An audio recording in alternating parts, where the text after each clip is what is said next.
Kalahkan Sada Sumut 2-1, Semen Padang kokoh di puncak klasemen. Padang Minang 1. Semen Padang berhasil memantapkan posisinya di puncak klasemen Grup 1 Liga 2 musim 2023-2024 usai mengalahkan Sada Sumatera Utara Jumat 14 Oktober 2023. Mendapat dukungan penuh dari supporter setia di Gor Haji Agus Salim Kota Padang, Kabau Sirah menang 2-1 atas tim tamu. Sada unggul terlebih dahulu lewat gol Faisal Ramadoni di menit 14. Gol balasan tuan rumah dihasilkan lewat tandukan kanan Ikecuku Ngoke dan free kick Dimas Roni. Kabau Sirah terlebih dahulu menekan tim tamu. Mengandalkan dua penyerang Kenneth Ngoke dan Ahmad Iwan, SPFC berhasil mengurung pertahanan Sada Sumut. Keasikan menyerang, Semen Padang FC malah ketinggalan lebih dulu oleh gol yang diciptakan Faisal Ramadoni di menit ke-14. Bermula dari kesalahan kontrol Dimas Roni, pemain Sada Sumut berhasil mencuri bola dari gelandang bertahan SPFC tersebut yang dilanjutkan dengan sebuah sepakan keras.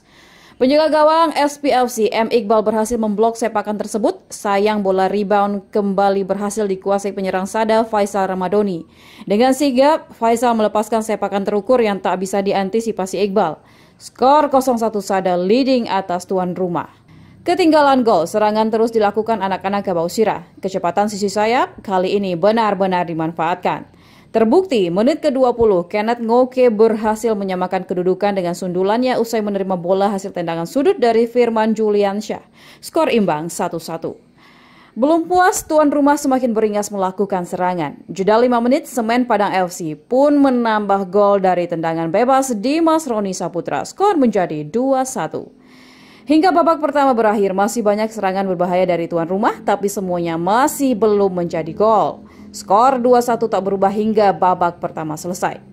Usai turun minum, permainan tak banyak berubah. Justru tim tamu yang lebih banyak menekan. Anak asuh Delviadri terkesan sulit mengembangkan permainan.